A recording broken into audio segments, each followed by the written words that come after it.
There are plenty of women out there that make six-figure salaries that are not in finance and tech. I think it's a misconception that if you want to make a lot of money, you have to work in, finance, technology, or be a lawyer. There are women who are in education-related jobs that make six figures. There are women in nonprofit-related jobs that make six figures. It's not all these people are located in LA, San Francisco, New York, Chicago. They're in other places of the country and even the world. And I think that's really amazing. Sometimes you avoid certain career paths that you really love because you're just sort of convinced, like, I'll never make any money at it. The people who win are the people who don't quit. So if you're having a moment, recognize that this is a moment and you feel like you're not moving forward, but don't quit. All the little steps, add up to big moments. And so if you quit, then you're no longer even taking the little steps.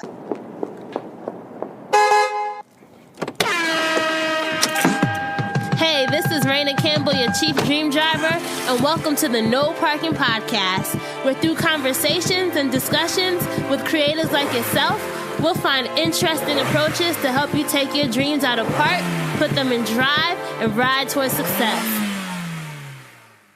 Hey, Dream Drivers, welcome to episode 153 of the Dreams and Drive podcast. So the inspiration behind the title of this episode, Making Career Moves, I have to explain it to you guys because I don't know if anyone will get it, but the story behind it is just so funny. So I was listening to Cardi B's Bodak Yellow, and she was like, I don't dance now, I make money moves.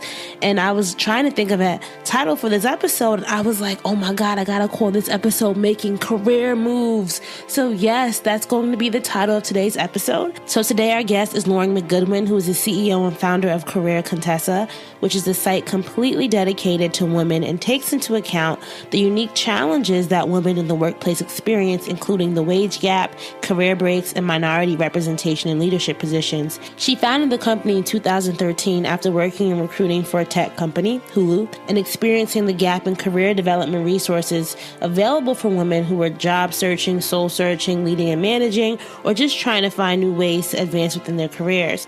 So in this episode, we're going to dive into two things. We're going to talk to Lauren about her experience building Contessa, and then we are going to get into the nitty-gritty about the real-life job hunting and career building tips that Lauren has learned over the past few years, has helped other women learn, and we just want to really dive into what can you do if you're going to be out here trying to make career moves, right? What are the things you have to know? What are the steps you have to take? And how can you really stand out in the market? So some of the things that you'll learn is how to figure out your selling points, how to navigate salary negotiations, Lauren's top 3 job hunting tips, and the importance of having an entrepreneurial spirit. So if you want to get just to the career stuff, then just skip ahead to about the halfway mark, which is around 30 minutes, okay? I really enjoyed this episode. I love how open Lauren was with her advice and just how transparent she was about some of the challenges she had to face as she was building Contessa and as she's thinking about her own next moves in life. If you guys aren't already getting our weekly newsletter, The Keys, this is my one thing I'm going to ask you today. Just one thing. Please go to dreamsanddrive.com/join and sign up now, okay? dreamsanddrive.com/join and sign up. And don't forget to follow us on social. If you're not already our social media friend, we are Dreams and Drive across the board on Instagram, Facebook, and Twitter. And make sure you're using the hashtag every time you post. That's a great way for anyone who loves Dreams and Drive to go back and view your content and find other dream drivers who are like you and want to continue on this dream driving journey. Remember, our show notes are available at dreamsanddrive.com, and you can click on episode 153, and there's going to be links to all the resources that we talk about in this episode today. All right, so we're going to hear from Lauren, and remember, if at any point during this conversation you find something that you like, please screenshot it and share it with a friend. You guys know I love when you do that, and it really helps us grow the Dreams and Drive community. Let's get into the episode. Hi, Lauren. Welcome to this episode of Dreams and Drive. I'm so excited to have you on today. Hi, thanks for having me. I'm excited to be here. As we were talking about before, it's manifestation is so crazy. I was telling you how I was on LinkedIn one day and one of my friends tagged me in a post about career Contessa looking for women to share their stories about working a 9 to 5 and having a side hustle. And she tagged me and told me I should check it out.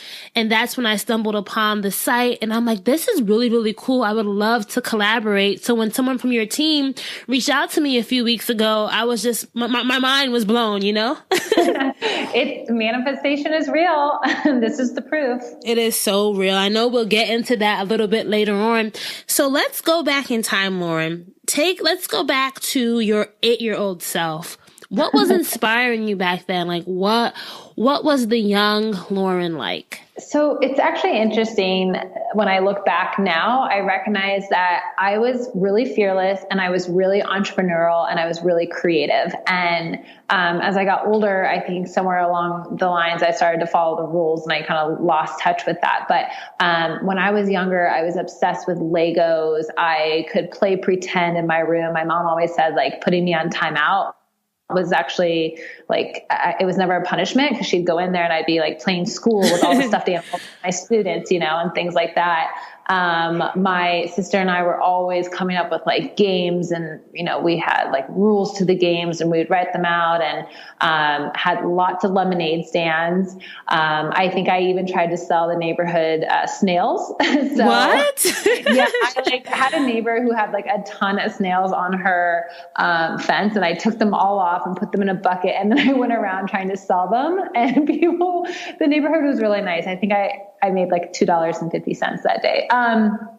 So I think as a child, I look back and I realized like, I probably had a little entrepreneurial pieces of me, but as I got older, I really became afraid of breaking the rules. I was no longer fearless. I was sort of more fearful. Wow, afraid of breaking the rules. That's something that I think, how they say children are so fearless. If you want the truth, ask a child. And then as you get older, that conditioning and societal expectations and norms kind of come into play. So it's interesting that you said you started to become afraid to break the rules. So as you evolve, let's say into an adolescent and a teenager, what was the dream? Mm-hmm. Well, I was the new kid in 6th grade. So I think the dream was really just to have friends at one point. Like, I don't want to be lonely. Yeah, I was like, just please someone sit with me at lunch. So in 6th grade, my parents, we moved across country to Florida. So not only was I the new kid in school, but 6th grade is not exactly everyone's prime time. I had braces, my hair was starting to curl. I was getting acne. If any of you have been to Florida, which I'm sure you have, there's a lot of humidity. So I was like, oh man, what is this feeling? So I think that's where I really, kind of lost a little bit of my confidence because all of a sudden I was in such a new environment and I was, just trying to, really be friends with the popular kids like everybody else. And that's when I think I started to sort of like disconnect. Like I used to always play sports. And when we moved, like for the first 2 years, I didn't really play any sports. And so, my middle school experience was sort of weird in the beginning. And then eventually I think I kind of got pulled out of it, but, moving and being a new kid was not easy. So you went to the University of Oregon, right? Mm-hmm. Is it Oregon or Oregon? It's Oregon. Okay. I'm Jamaican. Well, my parents are Jamaican and they say everything funny. So whenever I say a word whenever I like say a word that I don't say a lot, I have to double check that I'm not saying it the Jamaican backwards way. Okay. Yeah, no, it's funny. They even have sweatshirts that say Oregon on them. So trust me, most people are calling it Oregon, okay. But it's Oregon. Did you grow up in like, why Florida to Oregon? Yeah. So actually I went to 6th through 12th grade, I was in Florida. And then, my parents had gotten divorced and my dad had moved back to California and my mom was born and raised in Oregon. And so she, after I graduated high school, was like, I'm going to go back to Portland. And, so at the time when I was a senior in high school, I kind of knew I could have picked a school in Florida, but it wasn't going to be in-state tuition because my mom was moving. And so I made a pit stop in Texas. I went to a school in Dallas, Texas for my first semester. I thought I was going to love it. Well, I hated it. And then over winter break of my freshman year of college, I transferred to University of Oregon because basically I was unhappy, and my parents were like, well, you have to pick a school that's either in California or Oregon. So we, because of in-state tuition, and University of Oregon was the better of all those options I was given. And it was also only like, a couple hours away from my family. So if I was homesick or whatever like that, I could always go back. And I realized that now that I'm on this podcast telling all these stories, that everyone's like, you're such a wuss, like sixth grade college. But for whatever reason, the first year of any transition is always super hard for me. Even my transition into entrepreneurship, the first year I always joke is like, living in the dorms a little bit, where like you're happy you did it, but you kind of never want to do it again. Cause it's such no one talks about how the dorms are like a glamorous time, and the first year of entrepreneurship really kicks your butt too. So, I've clearly learned that as well about myself, is like my first year is, it's not going to be the first year of anything is not going to set the tone. So I need to just like acknowledge that. And I think also knowing that about yourself. So knowing when you start fretting during the first year, you're like, you know what, this is a pattern of mine and I'll get through it. Because if you ask my mother to this day, she said I cried every day on the first day of school. And I was like, Mom, I don't want to go to school. Please don't let me go. I'll stay home. Yeah. And I love school, right? So it was just like, I just had this pattern of being dramatic on the first day. Yeah. Yours is the first day. Mine's the first year. So, you graduated from college. Where did you end up? And like, what did you think life was going to be like post-college? Yeah. So I was definitely sold the dream of, you're going to go to school and you can be whatever you want. And when you get out, you're going to be this glamorous working woman, I also grew up in the era of like Sex and the City. And so it was like, you're going to be this glamorous working woman, and you're going to have brunch with all your girlfriends on the weekends, and, you won't be dirt poor. Well, that is not the reality at all. I went to school to be a teacher. Somewhere around junior year, I decided, teaching is probably not what I meant to do. Like I wanted to work with, first, second, third graders. And so junior year, when I realized I probably wasn't meant to be in the classroom with first, second, or third graders for the rest of the day, I decided to switch gears and I chose marketing. Well, you all know, like marketing is a huge umbrella. So I basically just like closed my eyes and picked something. But I graduated. I spent a lot of time in the Career Center my senior year of college, just desperately trying to figure out what it was I wanted to do. And I ended up graduating in June, and I had a 4-month contract work with this the Portland Marathon. So Portland, Oregon has a marathon, and I was going to be their event coordinator, and it was like a 4-month contract. And I graduated in 2009, not a great year to graduate. Like nobody, the recession, right? Just after the recession. Exactly. Like nobody was like, oh, I'm just walking around with my high paying job.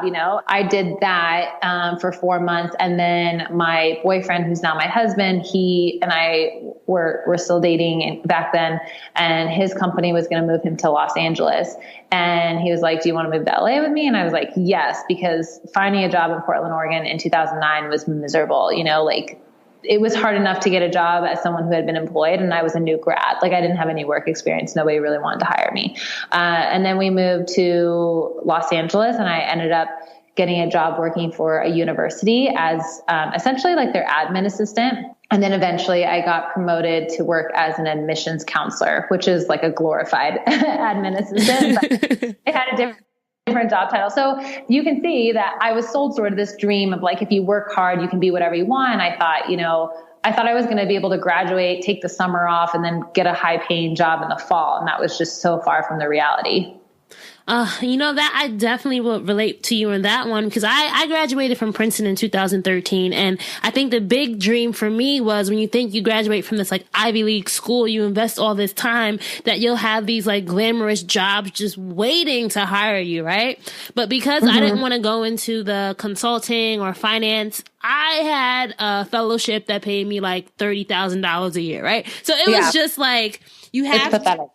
It is pathetic, but there are like, I will say you can still learn something no matter where you are. Like, what do you think was like the biggest lesson you were learning about yourself, and what careers really mean during this transition period for you? I think I spent a lot of time in those first few years trying to determine what that was. I mean, I was pretty obsessed with okay, I'm unhappy in this job. What do I want to do? What is a career for me? And it really took, so when I was working at the university, they gave me kind of like a random assignment to do some recruiting work. And so and what universities do for recruiting, in case people want the context of this, is they try to recruit people from 2-year local colleges, community colleges, to transfer from those community colleges to universities. So they call it recruiting, but it's not recruiting in the way we all think of it today. So anyway, I got this assignment and I was so blown away by how much I loved it. I loved talking to people. That piece of me that was sort of a natural teacher was getting to have that experience again, just because you're helping people with their career and things like that. So I don't think I was able to answer that question until I figured out what it was I wanted to do, or like had a better idea of like what career I thought would make me fulfilled.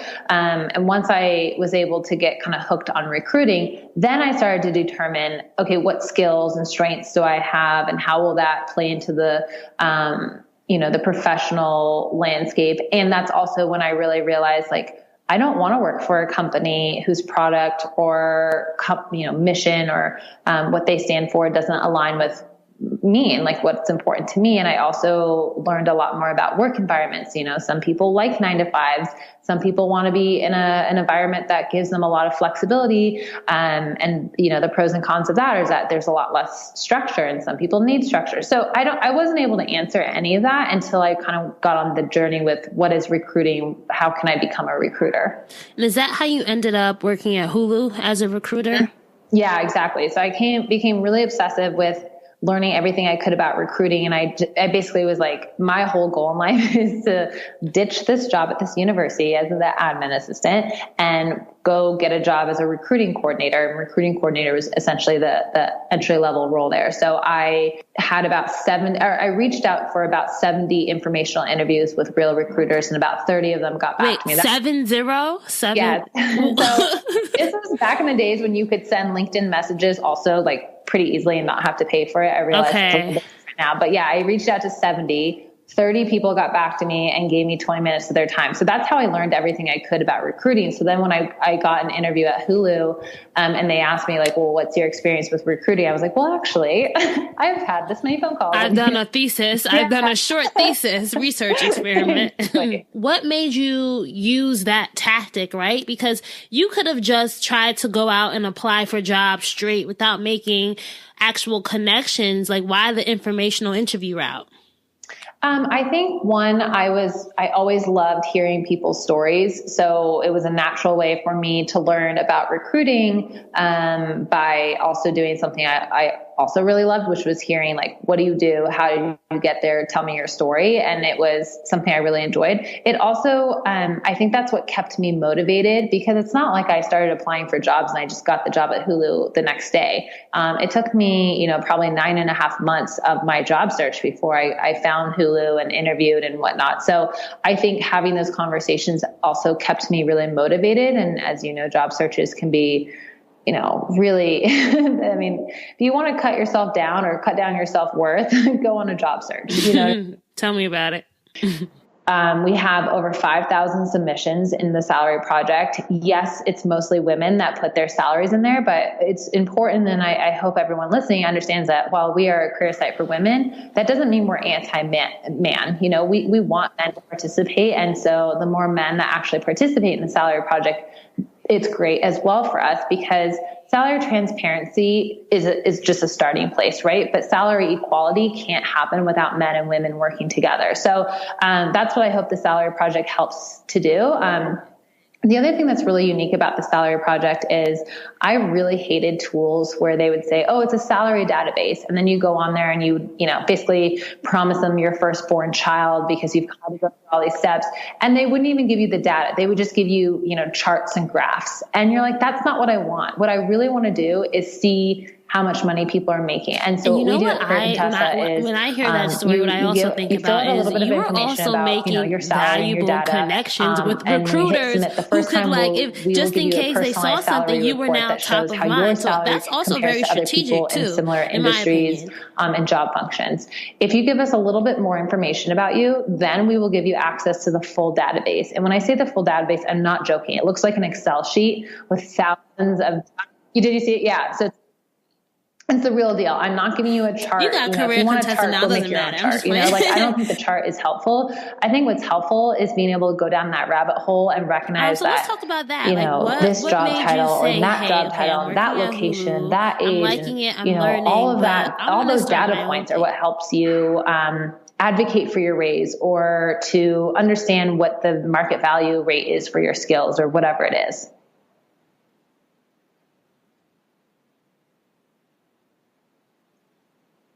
I was so impressed to know that get advanced degrees tuition free. So I was like, well, while I'm here, I'm gonna get a master's because why not? But when I took the job at Hulu, I basically was like halfway through my master's, and I was like, oh, this is tough, but I might as well finish it. I was so close.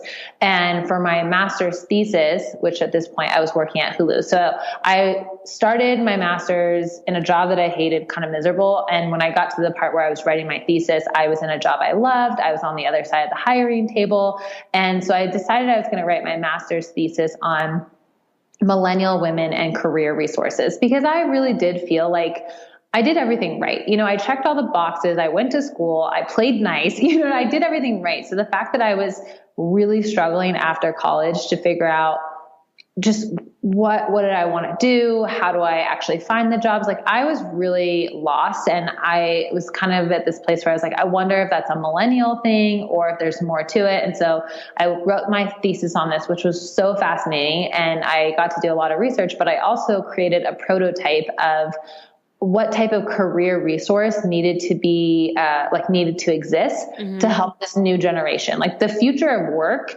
is not always something that we are acknowledging or working with when we're in, university career centers or LinkedIn or Glassdoor or Monster.com. A lot of them are still, they've made it easier to apply for jobs online, but at the end of the day, there's a lot more than just applying for jobs online. And so I created Career Contessa as a prototype. I had undergrads who they were forced to come to our focus groups and their teachers made them, give me feedback. And so I graduated in May of 2013, and I launched Career Contessa officially in October of 2013.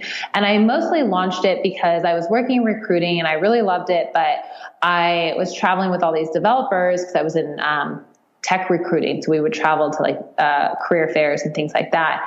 And I told one of them, I have this website. I think I'm going to keep it around and leverage it into another job opportunity when the time's ready. So Career Contessa was never meant to be my full-time gig. It was meant to be this thing that I kept on the side, that I was learning a whole different set of skills with. And then of course I left to turn it into my full-time job opportunity. When did that happen? What was the pivot moment where you're like, okay, this is bigger than I thought?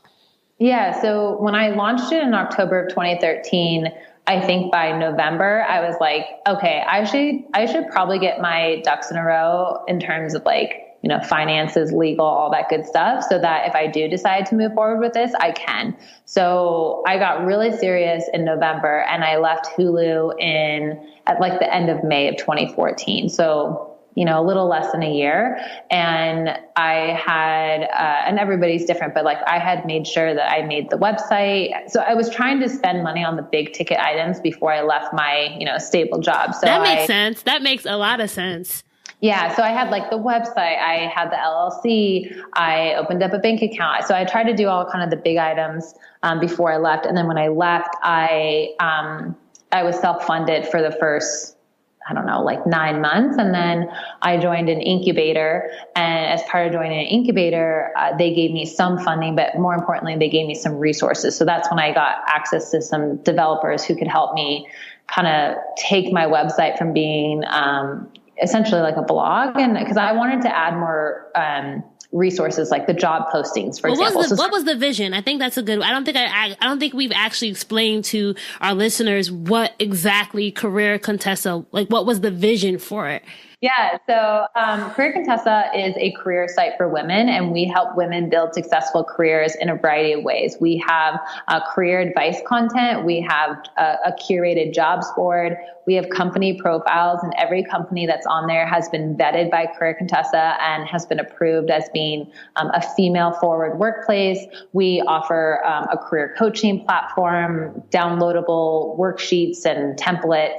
And we also have online learning courses. So if you want to make a resume, you don't have to hire a resume coach. Please don't. Use our online tool. It will be much better for your career. And then we also have, most recently, we've launched the Salary Project, which is an anonymous salary database. So really think of Career Contessa as that one-stop shop for a woman's career.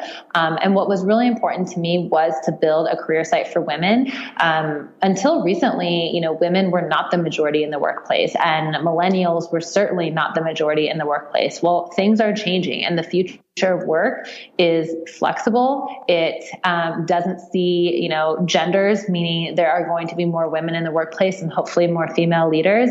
But we also still have some old school principles like on average, women are paid less than men, right? It's about a 20% gap. Women are the minority in the boardroom.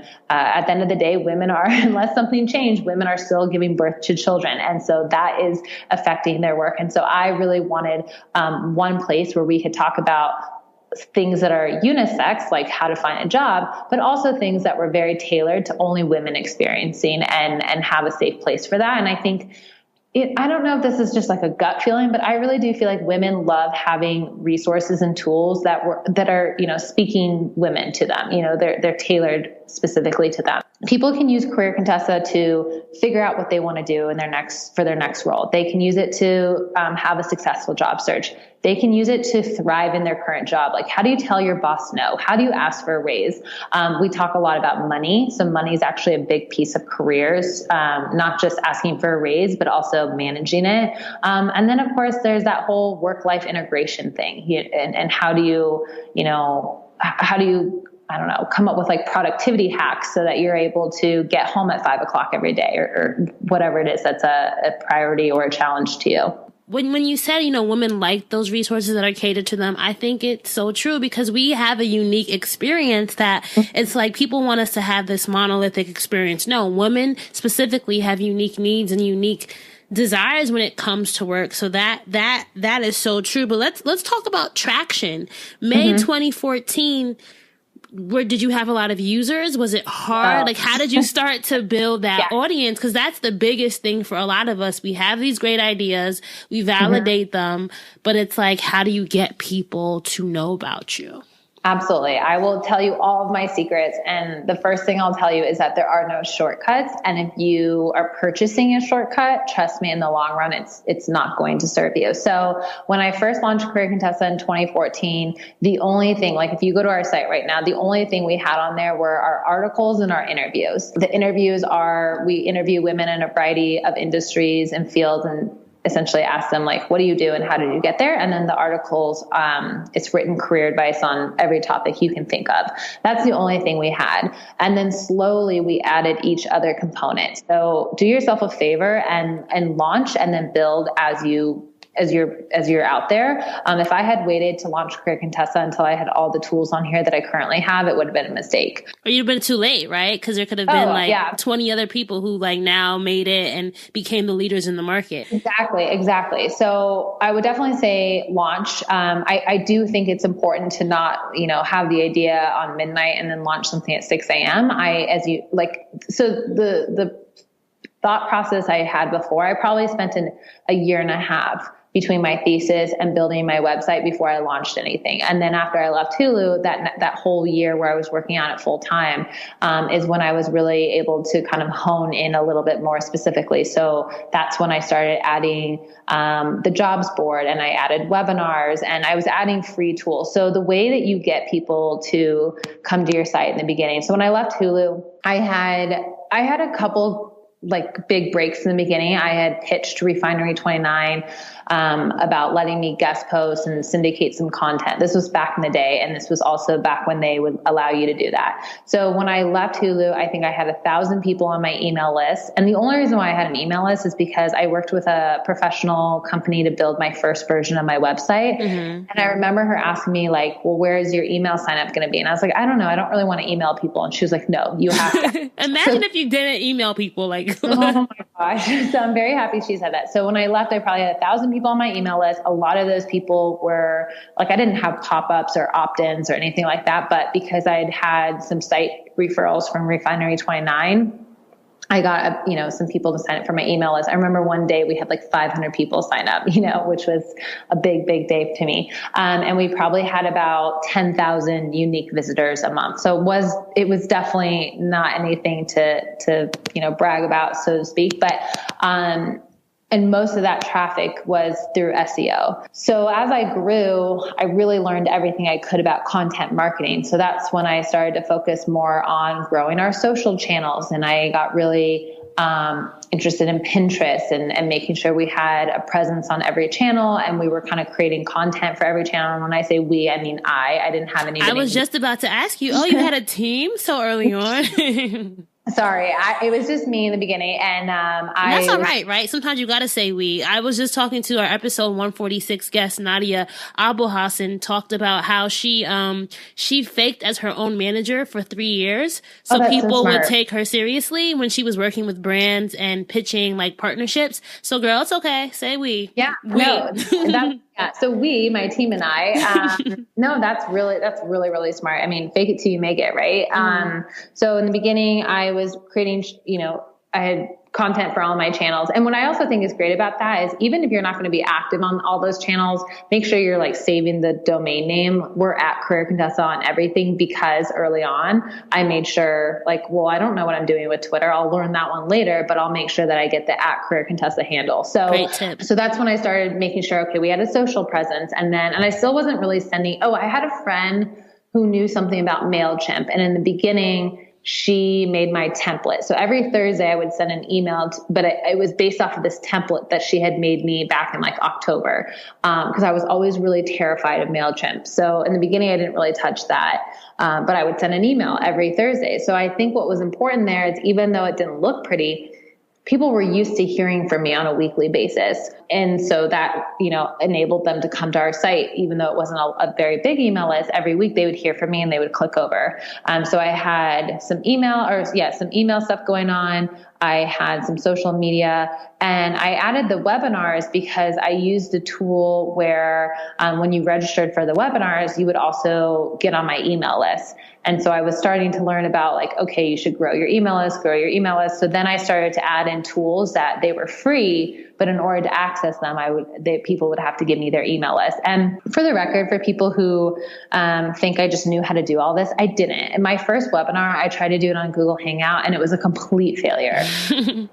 And so, but you tried, and that's what's important. Yeah. And that's what you have to do. So I think for anybody who's starting out, I would say create amazing content and give pieces of it away for free, but don't do anything except don't give any of that away unless you're exchanging it for an email. So I got really early on, I was using the webinars and these free downloads that I would create. And it was really easy for me to create career worksheets because I had been a recruiter. So talking about resumes and cover letters or LinkedIn, it was so simple. And then sometimes I would create a download on something where I was like, maybe I need to research this a little bit, but it would be nice to have a template on I don't know, how to give yourself an assessment, a career assessment or something like that. So I started realizing that create great free content, but use it in exchange for an email. And that was really, really helpful.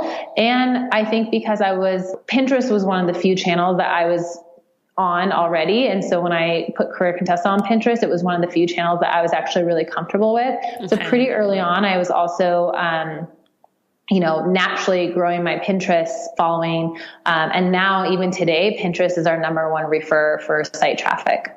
You know what? Pinterest, I'm going to admit, is the one platform that I just can't figure out. And I know for my type of content, it probably would perform really well on Pinterest. So I'm going to make it my mission. I'm going to write this down to learn Pinterest, because it's definitely a platform that I'm not utilizing it at all.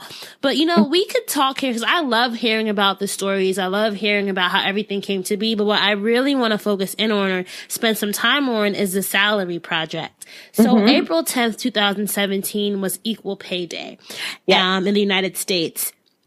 What made you launch the salary project? Like, what was the whole vision behind that, or the need that you and your team saw for this? So we actually originally started the salary project as this one-off editorial idea, right? And so we were kind of just sitting around one day and we were thinking, wouldn't it be cool if people told us what their salary was, and then we, anonymously, and then we could put it in a blog post, and it would just be interesting. Everyone likes to know what other people are making, and no one ever talks about money. So it might be really interesting. Well, it blew up. It was like very, very popular. People loved the salary project. And at the time we were collecting people's salaries through a Google Doc, and it was anonymous. So you would just submit it.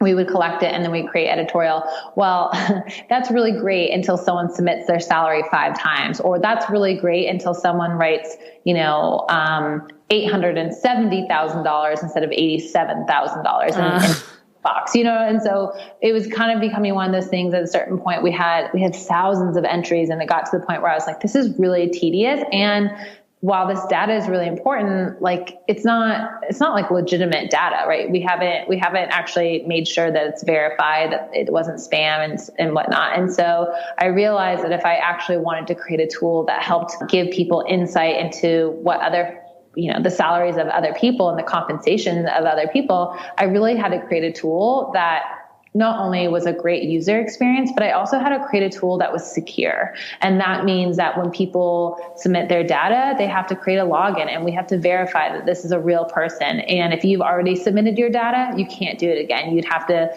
update your past data, or you'd have to add another new job. And so it was just really important for me to continue creating this tool that clearly people were finding really helpful.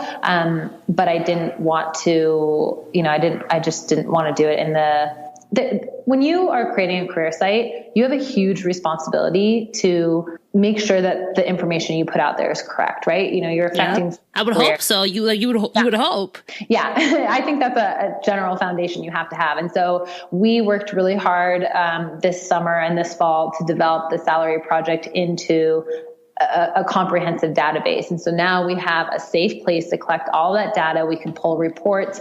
And what's really great is that when you build your company on data, that's indispensable, right? And like people have to recognize like, okay, your audience might come and go, but the data of real people is something that you can use to inform your decisions. You can use it to give you insight that no one else has. And so it was really important to me to sort of say like, all right, in addition to being a company that does X, Y, and Z, I also want to make sure that our we're a data company at the end of the day. And that's important. Data is what drives decisions. And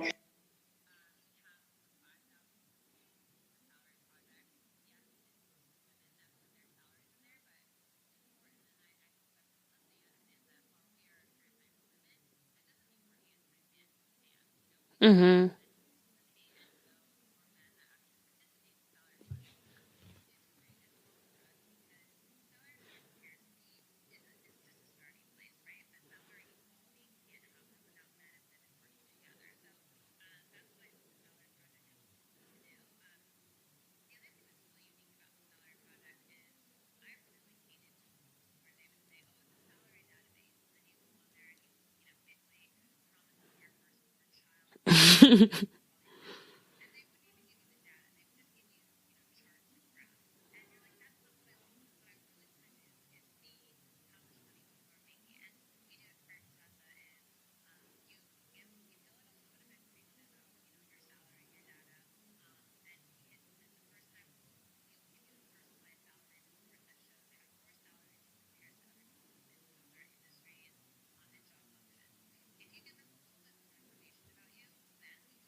Yep, I did it. Yeah.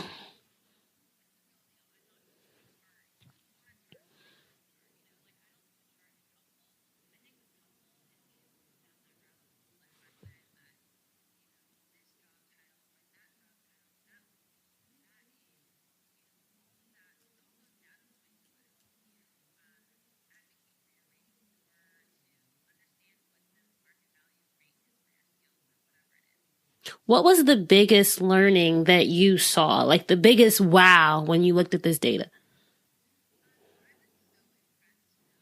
There are plenty of women out there that make six-figure salaries that are not in finance and tech. I think it's a misconception that if you want to make a lot of money, you have to work in, finance, technology, or be a lawyer. There are women who are in education-related jobs that make six figures. There are women in nonprofit-related jobs that make six figures.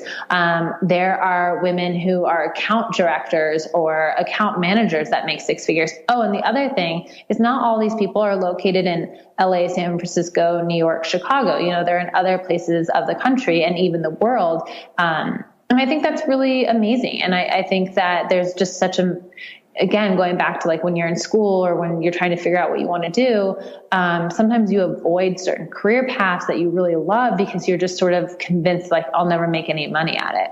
That is so true. But, one of the things that I think a lot of millennials feel stuck with, or millennial women, because I can only speak let me just say this for myself. Let me rephrase this. I think one of the things that I sometimes feel stuck with, like, because you have a dream, right? So you have your side hustle, but you still kind of want to grow in your career, but you're not really sure how to navigate the money situation, right? The salary negotiation. And sometimes you feel like you've been lowballed, or you feel like you're worth more than what you're being offered or what you're being currently given. Like, how would you recommend somebody to start leveraging their worth and getting paid what they're worth? Because I think what some people may realize from looking at the data is like, wow, like I could actually probably be getting more than I'm getting right now.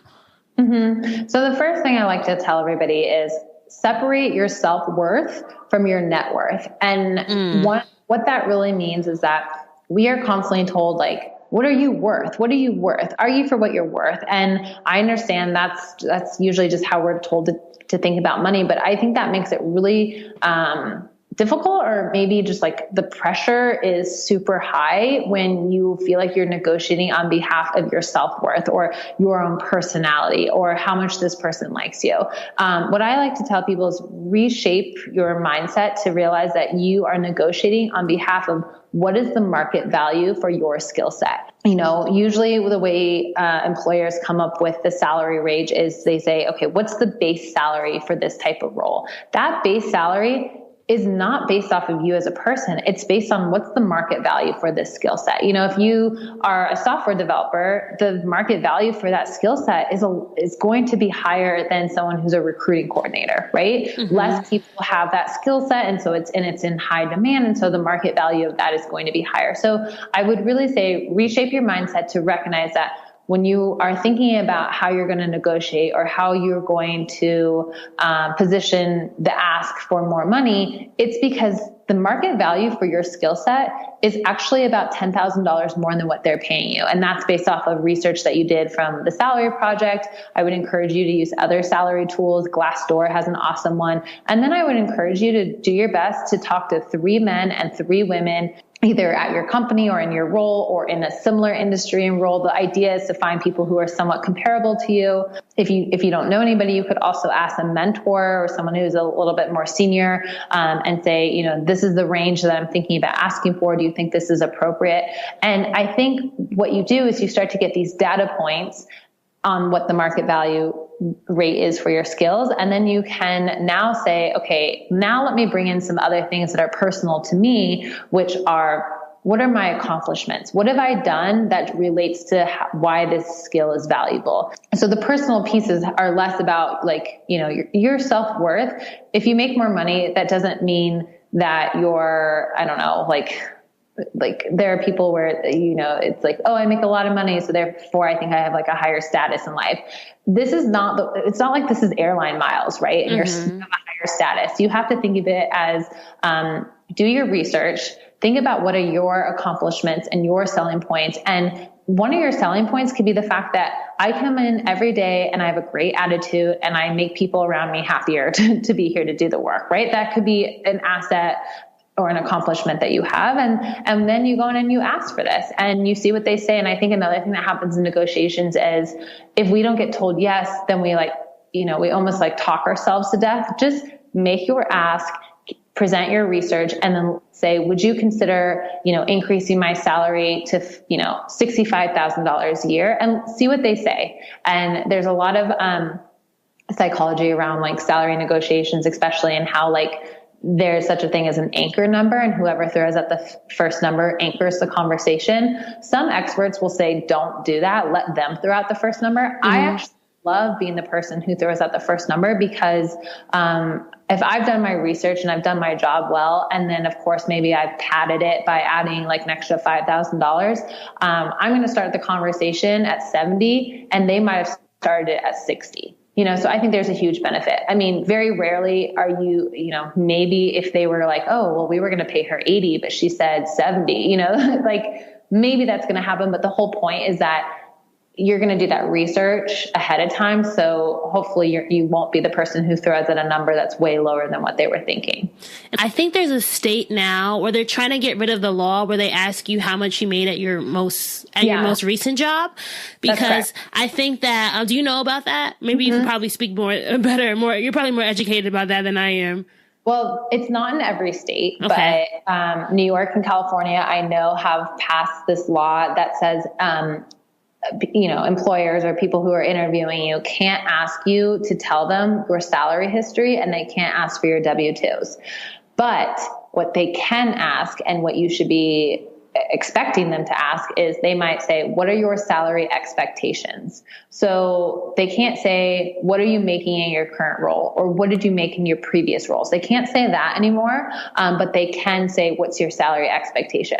Which is okay. Again, like they're asking that for a lot of really good reasons. They don't want to waste your time if your range is way higher than their range, right? So you should be prepared to answer the question. But if they ask about past salary, you can say, I've really enjoyed my last few roles. I've learned a lot from them. I'm excited for the future. The salary range that I'm hoping to make in my next role, or expecting to make in my next role, or working toward making in my next role is, X to Y. Is there ever a time when you should quit if you're constantly, asking for a promotion, asking for a raise, and your company is just not budging? Yeah, I definitely think there is. But I would say, instead of quitting, it is still easier to find a job when you're employed. So instead of quitting, maybe just start your job search and be really serious about the job search. I would love to say like, there's no bias in the hiring process. No, there is. And at the end of the day, it's humans making decisions about humans. And they are still going to feel more confident about hiring someone who's currently employed than someone who quit their job without anything lined up. And so, I mean, there's obviously a lot of ways to go about a job search, but I would say before you rush to quit, I would try that instead. So Lauren, I could not end this conversation without asking you, what are some of your go-to job search strategies or tips that you would, share with our dream drivers today? Absolutely. So my first tip is target a company and not a job.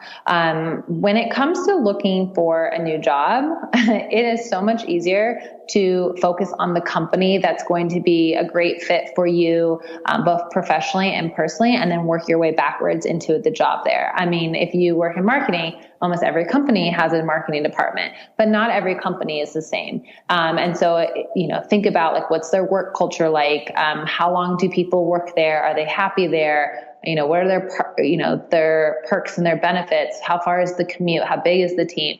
We have a great worksheet on Career Contessa called Figure Out Your Next Career Move, and it asks you to think about all those questions. I'll link to that in our show notes for people. Yeah, it's great. And then my next tip is, if you're job searching, make sure you have an amazing resume, and make sure that your personal brand is not having an identity crisis. I'm a big fan of using LinkedIn and having a resume. I never worked in a field that needed to have a portfolio site, but if you have a portfolio site, certainly make sure you have one of those. But what I meant about having a great resume is that it is really boring to read resumes. And one of the things that will make you stand out right away is having a resume that is formatted in a way that's easy to read and fun to read and gets to the point really quickly. So you want to have something that's concise, looks great. And then you want to make sure that when I'm a recruiter and I go from your resume to your portfolio to your LinkedIn, I want to make sure that there's like a similar message. like you don't want to be having an identity crisis between those formats.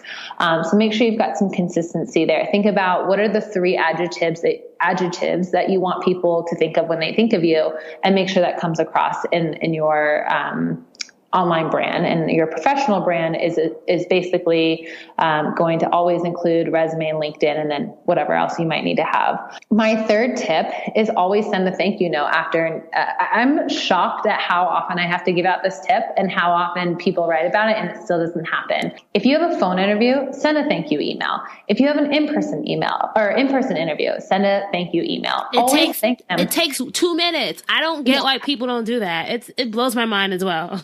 Blows my mind. It also blows my mind when people come for an interview at Career Contessa and they don't write. It's like you're interviewing for a career site and you still didn't send us a thank you note. Or I had someone who was interviewing for, we are looking for an email marketing coordinator. And I said, are you on our email list? And she said, no. When I was at Hulu, I would ask people, what's your favorite show on Hulu? And they would be like, oh, I don't actually use the service. So here's a bonus tip. Well, 1, always send a thank you note. But 2, the bonus tip is if you are, going to go in for this interview and tell someone how passionate and excited you are about their company, make sure you've tried their product or service. Make sure you're on their email list. Make sure you're doing whatever it is that you might be working in. I think that's another really easy tip that so many people overlook. Yeah, and the whole thing about the thank you note, Lauren, so for the past 4 years, I've been interviewing high school students. When you're applying to college and you have to do your college interview. Mm-hmm. And I tell you, over the past 4 years, I've gotten 0 thank you letters. I'm like, you guys are applying to Princeton. You guys told me how much you want this, and no one has ever sent me a thank you letter. So it just shows that even at a high school level, it's something that we need to start instilling in people, because it's just that little note, right, could have made me maybe take a little bit longer when I was writing your review afterwards. So it's just those little things. As you said, we're all people at the end of the day. And I think making that personal connection is what's going to make people remember you. Humanize this very, transactional experience that we're all having. So thinking about Career Contessa and all the good stuff that you're doing, what has been a challenge for you in growing the business arm of the brand, and just, something that you're facing on the day-to-day now? I think this is probably what a lot of business owners go through, which is, I've got a great product. I need more people to know about it, right? I need more people to know about it or purchase it or interact with it, whatever it is that you're doing. And we have the exact same challenges at Career Contessa that everyone else does. We have, I think, been great at cracking the code around what is our branding, what's our look and feel, what are our products, who's our niche, who's our target demographic. You can follow the blueprint that a lot of marketers have put out there and get pretty far. But then you get to a place where you're like, okay, I have a pretty decent sized list. I have, I've been doing this for a long enough time. I'm not flip-flopping all over the place. We've got our product or our service, and, we continue to put out the same message. But how do you continuously get new, readers into the funnel? And how do you keep the ones who are there that have been reading you for the last 4 years engaged? And you just can't get stagnant with any of that. Yeah, and I think that's something that a lot of us can relate to, because I think that also can be a point where some people just want to give up, right? They might say, oh, you know what? I've been at this for a long time and it just doesn't seem like it's going anywhere. What would you say to that person who's had success, but is kind of not flatlining, but feeling like they're about to flatline? How would you tell that person to keep going? Well, I do think part of this game that we're all playing in entrepreneurship, and I use quotations to say game, is that the people who win are the people who don't quit. So if you're having a moment, recognize that this is a moment and you feel like you're not moving forward, but don't quit. All the little steps, add up to big moments. And so if you quit, then you're no longer even taking the little steps. And I know that's not what really everyone wants to hear. They want to hear about what can I do? Create a Facebook ad and it will fix your problem. But no, I really think it's coming in every single day and putting in the really hard work. And if you are having a moment, more than one day of a moment like that, then I would say do your best to find people who are in a similar space, whether it's the online space or if you if you have a product, find people who also create products, whatever it is, and create some sort of support group. So when I first started Career Contessa, every other Friday, I had a call with a woman. She was based in New York. I was in LA. We had similar businesses, but they weren't really competitors. And every other Friday, we would kind of like, use each other as a sounding board and vent and bounce ideas off of them, whatever. She is no longer running her business. She's actually working for an amazing organization. And now I have a new person that I'm doing that with, because I recognized that it was really, really important for me to have somebody that wasn't on my team, wasn't at Career Contessa, maybe even wasn't even in LA, but I needed to find some people who I could be like, hey, every other Friday, do you want to have like kind of like a bounce ideas off each other call, or, just talk about marketing or talk about what's going on. And that has been really, really helpful. And I do think that's one of the things that's helped me move past, some of those tougher moments too. So last question, Lauren, before we get into our lightning round is, do you think you could ever see yourself going back to the 9-to-5 life in the sense that you'd be working for someone else? Or do you think being an entrepreneur is part of your life mission? Oh, that's such a good question. I do think I could, for the right opportunity or, whatever it is that I'm at in my life, I think I could go back. I didn't hate working for a different organization. In fact, I loved working at Hulu. I think it would all depend on like what the company is and what my role is there. I certainly don't want to go back to, being an admin assistant where no. But I think there's a lot of amazing organizations out there. And, if it meant that Career Contessa and another organization, combined and work together, like I'm open to anything that helps us impact more women's lives. So yeah, I think I'm always open. But I do truly love what I'm doing right now. And I feel like every day I wake up and I'm like, I am so lucky. I have the best job in the world. And I really have cultivated an amazing team, and I feel really fortunate for that. So I certainly would not leave it for anything unless it was going to, be absolutely the right fit, because that's a tall order to have to fill. Yeah, and I think a lot of people think that, one thing I've realized is that you can be an entrepreneur within another organization. Entrepreneur, is that what it's called?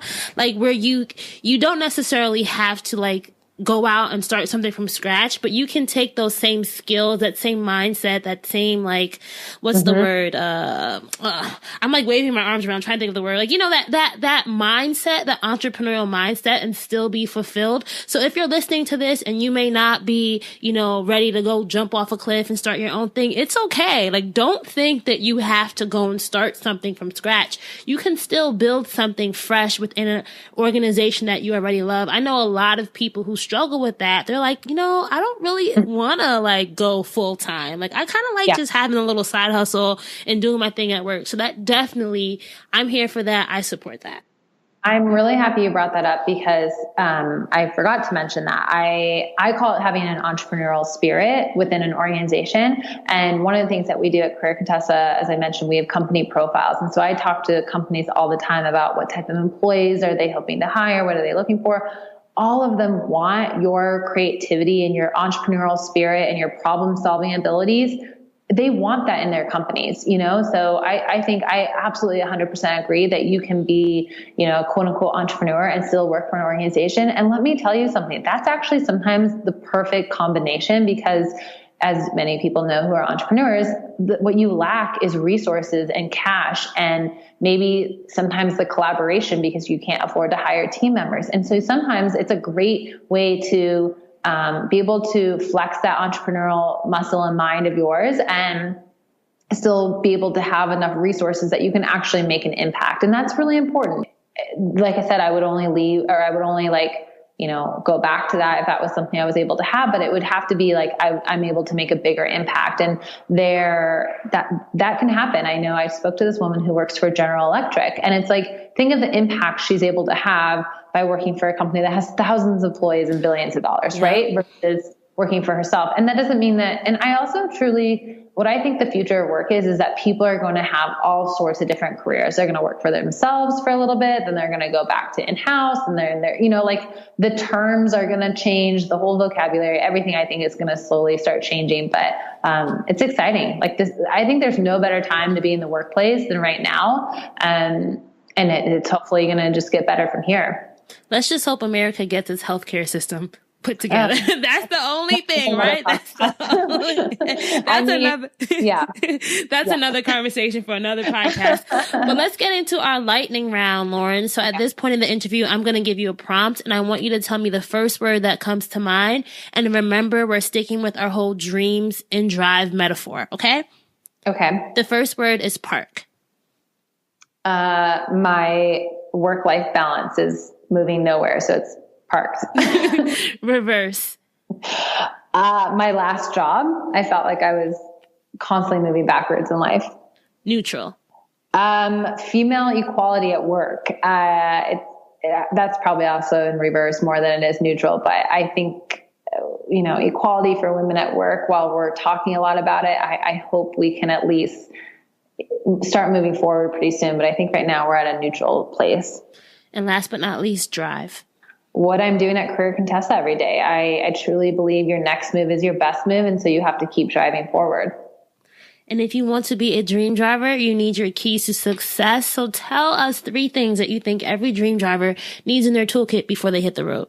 So I think the first thing you need to be is a lifelong learner and embrace learning new skills, sharpening your skills. Don't be afraid of the unknown.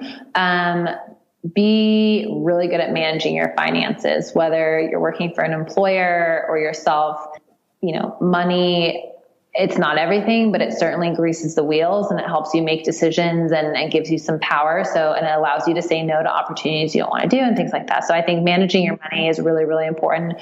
Sometimes even more important when you're an entrepreneur, just because it's maybe not always coming in on a regular basis.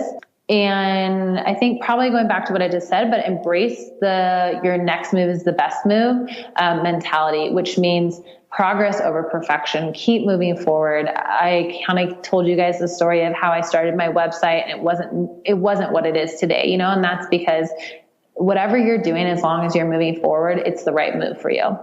Oh, wait, I have one more bonus question. Sorry, I just thought about this. Is there an industry that you think people are not tapping into, that's screaming for people to get into it, based upon your data? I think digital marketing is crazy right now. I think marketing is, as I kind of mentioned earlier, it's this kind of broad umbrella. So I would say digital marketing. And then if you can get even more specific within digital marketing, picking a specialty around paid or SEO or earned or whatever it is, I think that's actually kind of an incredible space right now. And it's a nice mix between people who are super analytical and people who are creative. So I think that's going to see a lot of growth. I really do. Thank you, Lauren. This has been amazing. Can you tell our dream drivers where they can learn more about Career Contessa online or even connect with you after the show if they want to? Absolutely. So it's careercontessa.com, and we are at Career Contessa on every social platform you can think of. I am at Lauren McGoodwin on Instagram, and you can find me there and DM me and whatever else you need. All right. Thank you so much. This has been amazing. I have so many notes and I just feel empowered because I think sometimes when you're on the job hunt or when you're in a job or when you're just building, right? Sometimes you need that motivation. You need to know that other people are out here hustling too, and other people are out here putting their dreams in drive. So thank you so much. Thanks for having me. All right, so that's a wrap for episode 153 with Lauren. I hope that you enjoyed hearing her dream driving journey as well as her keys to success. If you love this episode, guys, please, as I always say, please share it with a friend. Screenshot wherever you're listening and share on Instagram, Twitter, or Facebook, or you can even send a text message, whatever. Just share it with one person. And remember to tag us where your dreams and drive across the board. And you can also use the hashtag dreams and drive as well. One more thing is I want to say, wherever you're listening, make sure that you're subscribed. So if you're new and you haven't listened to us before and you really like this episode, go and hit subscribe. If you're listening to us on Apple Podcasts, I'm also going to ask that you leave a review. Those reviews are really helpful for other people who are scrolling through Apple Podcasts and want to know about the show. So please go ahead and leave a positive review, and I may read your review on the next episode. If you are not part of our Dreams and Drive Facebook group, just search Dreams Dream Driver Mastermind the next time you're logged on and request access, or you can just go to dreamsanddrive.com/Facebook to sign up there. So in last week's episode, we talked about dreaming bigger. So if you haven't listened to that one, I suggest that you go back now and listen to that. But next week's episode, we're going to be chatting with the writer Alex Wolf. We're going to talk about branding, marketing, being an influencer, balancing, art with creativity and entrepreneurship. It's a really good episode, and you guys are going to really think. For anybody who's out here who is trying to start a podcast, I've said this in previous episodes, but I don't think I've talked about this recently. I am a Libsyn affiliate, so if you are looking for a new podcast host or you're trying to launch a podcast and don't know which hosting service to use, please use Libsyn. I am behind it 100%. And if you use the code DID, you can get 2 months free. You'll get the rest of this month free and then the next month after that. So let's say it's end of May, I would say wait until June so you can get the rest of June, and then you get July free as well. And the code is DID when signing up, all right? Thank you to everybody who bought Dreams and Drive gear for my birthday. I love y'all. I appreciate y'all. I'm working on this Dreams and Drive meetup in New York City. It's going to happen either late June or early July, so be on the lookout for that. Keep dreaming, keep driving, and keep shining. We'll chat again in episode 154. Bye, guys.